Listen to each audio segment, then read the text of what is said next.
বাসায় কাজ করে গেছে, পিয়ন সে 400 কোটি টাকার মালিক, হেলিকপ্টার ছাড়া চলে না। হ্যাঁ, বাস্তব কথা। কি করে বানালো এই টাকা? যখনই আমি জানছি তাকে বাদ দিয়ে তার কার্ডটা সব সিজ করে সব আমার ব্যবস্থা আমি নিচ্ছি।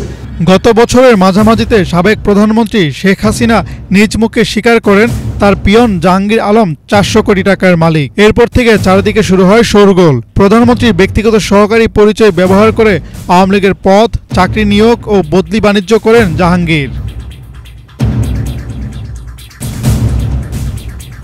নোয়াখালীর চাটখিল উপজেলা আওয়ামী লীগের সহসভাপতির পদ নিয়ে গড়েছেন কোটি টাকার অবৈধ সম্পদ। প্রতারণার মাধ্যমে 400 কোটি টাকা সহ বাড়ি গাড়ির মালিক হয়েছেন বলে জানা গেছে।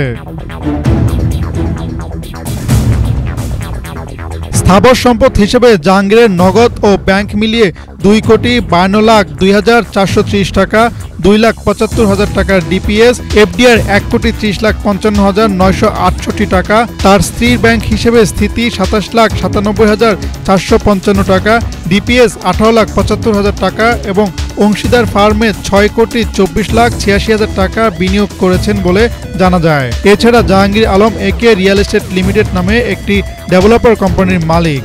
হুন্ডির মাধ্যমে বিপুল পরিমাণ অর্থ যুক্তরাষ্ট্রে পাচার করেছেন এই জাহাঙ্গীর, এমনটাই জানিয়েছে পুলিশের অপরাধ তদন্ত বিভাগ। শেখ হাসিনার ব্যক্তিগত সহকারী জাহাঙ্গীর আলমের বিরুদ্ধে মানি লন্ডারিং আইনে অনুসন্ধান শুরু করেছে পুলিশের অপরাধ তদন্ত বিভাগ। সিআইডি সূত্র জানায়, শেখ হাসিনার বাসভবন সুধাসদনে ব্যক্তিগত পিয়ন হিসেবে কাজ করেছেন জাহাঙ্গীর। তার কাজ ছিল সুধাসদনে খাবার পানি পরিবেশন করা। এ কারণে তার নাম হয় পানি জাহাঙ্গীর। পরে শেখ হাসিনা প্রধানমন্ত্রী হলে জাহাঙ্গীর নিজেকে প্রধানমন্ত্রীর ব্যক্তিগত সহকারী পরিচয় দেওয়া শুরু করেন। এদিকে পিয়ন জাহাঙ্গীর আলম, তার স্ত্রী মুসাম্মদ মমিনা বেগম, 2 ছেলে মোহতাসিম আলম ও মুনতাসিম আলমের দেশ থেকে নিষেধাজ্ঞার আদেশ দিয়েছেন ঢাকার একটি আদালত। গত জানুয়ারিতে দুর্নীতি দমন কমিশন দুদকের আবেদনের প্রেক্ষিতে নিষেধাজ্ঞার আদেশ দিয়েছেন ঢাকার একটি আদালত।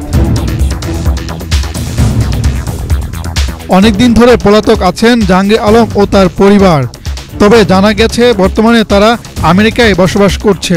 সম্প্রতি সামাজিক যোগাযোগ মাধ্যমে একটি ভিডিও ভাইরাল হয়েছে, যেখানে দেখা যাচ্ছে ইবাদত বন্দিগিতে সময় পার করছেন আওয়ামী লীগের আলোচিত এই পিয়ন। এছাড়াও তিনি উমরা পালন করেছেন। দুর্নীতিবাজ এই পিয়নের ধর্মকর্ম নিয়ে প্রশ্ন তুলেছে দেশের সাধারণ মানুষ। হাসনাত জুবায়ের, বাংলাভিশন, ঢাকা।